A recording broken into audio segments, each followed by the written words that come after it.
Hi Anna, thank you for sitting down with me. I know you as Anna Neville, the award-winning founder and franchisor of Kidslingo, but for those that don't know you, could you share a little bit about what a Kidslingo session is and how you found yourself on that Kidslingo journey? Brilliant, thank you, James. My name's Anna Neville. I run Kidslingo, which is a national franchise. We teach French and Spanish to young children. So that's the 0 to 11 age range. We go into schools, we go into nurseries, community venues, online classes as well. And it's all about fun. So it's songs, it's games, it's storytelling, it's drama. It's making that experience, which is very often a first experience of learning a second language for a child, exciting and engaging, and one that's going to stick with them and hopefully develop that love of languages as they go through their education and their lives in general. Yeah, and I've been to the Kidslingo annual conference, and I can confirm it is very fun. It is very fun. So the theme of our conversations that we're having today is about creating safer environments that navigating that process of building the safest space for children, parents, and staff. How people can find the tools and resources that are going to make that journey as simple to navigate as possible, but also what are those insights and learnings that you've picked up along the way. And obviously for us, we know that this conversation changes when you're talking to a franchisor rather than somebody who's running a nursery, for example. So I think a great place to start would be, as a franchisor of a busy, large, dynamic network, how is it that you manage that consistency of safe environment across a network? Yeah, you're absolutely right. It is a challenge when you've got we work in a large number of different environments. So a school is very different than a nursery. A community venue is very different than a school. So we're in lots of different places and lots of different locations around the country and lots of different people. So, it is a challenge. And I think the main thing is about consistency. And that consistency comes in terms of training, what we're telling people they should do. Documentation, so they've got something to follow after that training, but also really the understanding of the real life situations that people are dealing with day in, day out. Because you can have all the best training in the world, but actually it's how that is implemented in that real life situation. So for example, we might walk into a school and they go, oh, by the way, there's been a flood in that room. I'm afraid you're in that room instead. So an environment we haven't seen before. We don't know what the space is like. We don't know, we've got the same number of children. It might be half the size space. It might be double the space. It might have an outside door. All these factors we sort of suddenly don't know. So there's the theory and then there's the practice. And I think what we try and do is when we're going through our training process and we've got our documentation is we're really applying it to real life situations and how to help people think on their feet, because very often that's what any of our teachers, any of our franchisees, any of our tutors need to do is assess that particular situation in the moment and make it as safe and as welcoming for those children as possible. No, absolutely, and I think you touched on a great point there about the fact that the children's activity sector it's one of those kind of worlds where your location, your venue, it's not always the same, it's not always consistent, you're not always fully in control of that space. And that could throw up a hurdle that really interferes with the process of building a safe environment for everybody. What are the key things that you have to do when you're working in those multiple locations to ensure that you've got the ability to create a safe space people can enjoy? I think, quite a lot of things. I guess, first of all, it's actually worth looking at what we mean by safe as well, I think. So we always say, our role is threefold. It's to help children learn, help them be happy, and help them be safe. And I think that's a really lovely motto. And when we talk about safe, we're not just talking about sort of physical safety. Yes, we've got to make sure there's not stuff that they can hurt themselves on, stuff that they can trip over, things that aren't appropriate for their age range, anything like that. It's actually about the emotional security of that child as well. Because we know that if children feel comfortable and safe in an environment, they're going to learn, they're going to thrive, they're going to grow, and they can be themselves as well. Emotional security has a lot of different meanings for different children. Some children will be absolutely fine, whatever environment you put them in. Other children will need a lot more reassurance. If there is a change of plan, as I said, the school says, you're not in the hall, you're in this room, you're not in here, you're in here. That can be quite emotionally distressing for children. So the safety for us has that much bigger remit, I guess, of making sure the children are safe physically, but are feeling safe as well, because then we can all have fun, we can all learn in that sort of nurturing environment. So obviously risk assessments and things like that are really important. We try and do those in advance, so we've seen an environment in advance, but as I said, that's not always absolutely possible. But we have to do that, a visual sort of risk assessment in the moment. And I think a lot of the work we do, a lot of our safety guidelines, it's about in the moment. What are we doing in the moment to make sure that is a safe environment? So yeah, that, and as I said, the trainings, the checklists, all of those things come into play. But I think also observing the children, understanding the children, and if they are showing signs of anxiety or not feeling comfortable in the environment, it's adapting both our teaching methods, but also potentially the physical environment to make sure that they are feeling safe and feeling comfortable. That might be as much as, turning off bright lights if a child's, finds that quite uncomfortable. Closing a window because there's maybe outside noise, which is really distracting for another child. So it's looking at the sort of widest elements of the environment and making sure it's comfortable for those children and the teacher as well. The teachers teach best if they feel comfortable and safe. It's safety for everybody. I mean, I think it's such a great point about because I think whenever, from an insurance perspective, when we talk to people about their insurance, when we talk to people about the creation of a safe space, you're absolutely right. Most people are thinking of that physical space, injury prevention almost. And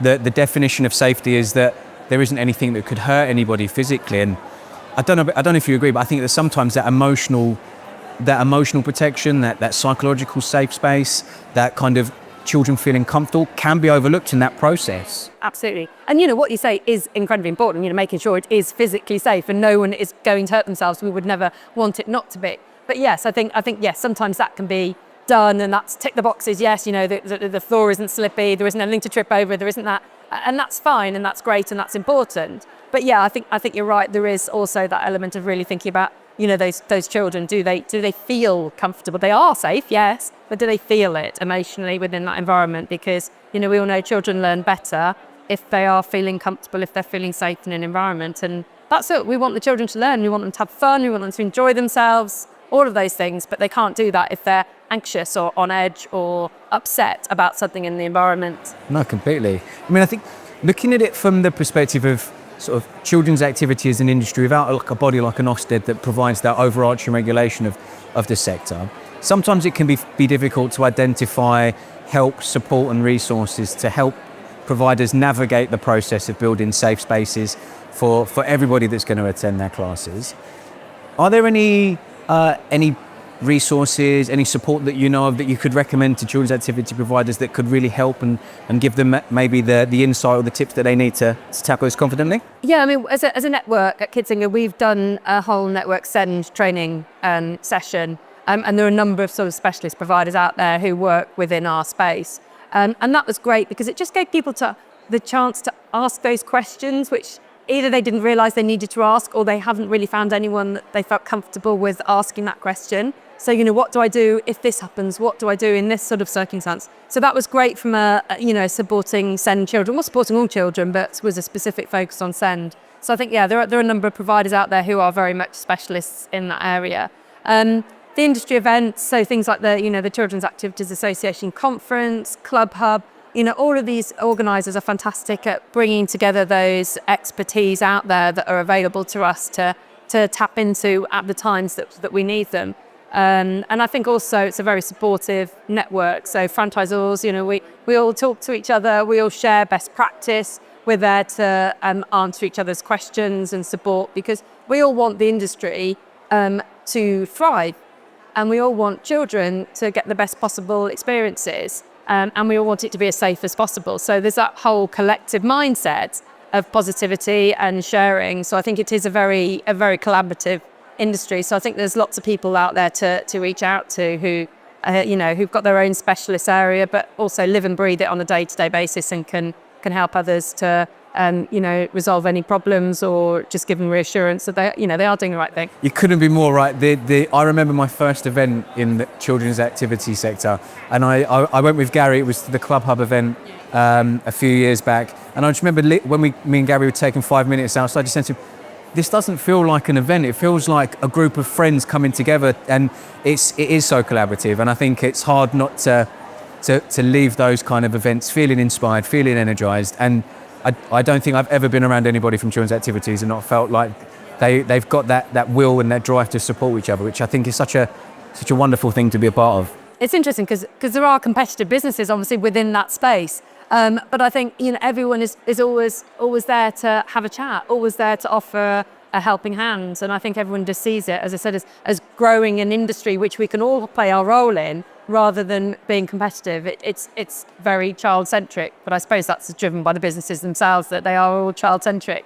But all of us have got that drive to make it a more engaging, enriching environment for children to be able to access all these fantastic things, be it music, be it dance, be it drama, be it languages. So that commitment to that kind of that unified goal of building a better future for the next generation and creating that best start in life. Absolutely, and in the way that's right for those children, because and things evolve and change over time. In one of the the seminars earlier on, we were talking about the increase in the number of children with SEND in early years, which then obviously follows through into school. And those children have potentially different requirements and require different different pathways, different teaching techniques, different environments. So it's important that we understand that and evolve and adapt so that all children feel comfortable and happy and safe. I think as we're speaking about being a franchisor and helping to support the franchise network when it comes to giving them tools and resources to create that safe environment, it's a very different challenge to overcome versus if you're a provider running your own business in your own isolated environment. What role do trusted suppliers and sector industry experts, what role do they play in giving you tools, resources, but also confidence when you're building that message and that consistency for your network? Yeah, no, it's really important to have the right partners, the right suppliers in place, and not just the ones who provide, the right cover or the right, technology or whatever it is. I think it's about fellow companies who get what we do and who get the industry and the intricacies of it and the ins and outs and the important element, as I said, going back to it's for kids, it's child-centric. We're not talking about technology here, we're talking about a facilitator for certain things. So I think it's really important to have, those right partners on board, and be that, like yourselves for insurance, be that booking partners, be that training partners, whoever it is, it's got to be people who really, get the industry and understand the complexities of the business model that we have. And it's about, as a franchisor, it's about them providing those tools and those relationships down to the franchisee level, so it enables them to do their job better and makes their life easier, that they don't have to worry about the things that aren't their expertise. And I think that's the thing, it's recognising where you need that external help, those external partners to bring them into the business to plug the gaps where we haven't got those expertise or those specialisms, but they have. And they come in and add value to the business. I mean, I think it's great that you said that, because the way that I describe what I do is try and take jobs off of your to-do list. So I think because I think that for me, like when you look at us as a partner, for anybody that we work with, it's important that we're adding value to what they do, and we're taking concern away, we're taking a job away, we're not giving them new things that they need to do, and that you work together collaboratively, because I think collaboration is absolutely something that is fundamental to the childcare and education world, but it's the bedrock of all good partnerships, isn't it? I agree, and a personal element to it as well. But actually, it's people talking to people. It's not it's not a faceless company. We want to have partners who we can sit down and talk with and understand our business. We understand their business, and it's a mutually beneficial situation. No, that's great. Well, I will make sure that I can speak to you as much as often throughout the year, don't I? And I find every opportunity to talk to you and the guys as much as possible, because, like I said earlier, that I've come into the conference, it's fun. Seeing you guys at events, it's fun, and getting the opportunity to kind of spend some time around people that you enjoy spending time around makes every job even more fun doing it, right? And understanding the business, that's the way you can help us best, is if you understand the business, because that means if we do have problems, if we do need, if we do need assistance, you get it. And that's the important thing, that we're working with people who, understand our business, want to be part of the children's activities world as well. Thank you so much for sitting down and taking the time to talk to me, Anna. I know that today's a busy day, and I know that tomorrow you've got your workshop to look forward to, that me and the team are going to be making sure that we stop by and see her. But I've just got one last question before we let you go today. Why are events like Childcare and Education Expo important for the industry, do you think? Oh, they're so important. I mean, today has just been a whirlwind of seminars and panels and workshops, and it's just been fantastic. I can't believe it's nearly the end of the day, and I've just felt like I've gained so much just from one being in this environment, chatting to people, The quality of the seminars has been amazing. Just seeing my hero, Michael Rosen, then was just amazing, absolutely amazing. I've took some video. My kids who are now, not far off adults themselves, well, I'd love to see videos of Michael Rosen because he's a childhood hero. But I think it's just, the whole thing is just a celebration of the industry. And, I think it's important to celebrate what we do, whether you're a supplier of kit, whether you're an insurer, whether you're an activities provider, however you tap into whatever role you play within that industry. This is just an amazing place to be, a celebration, inspiration, information. It's really, fantastic event. 100%. Couldn't agree more. Well, thank you, Anna, and hopefully enjoy the rest of your evening, and we'll see you here tomorrow. Thanks very much, James.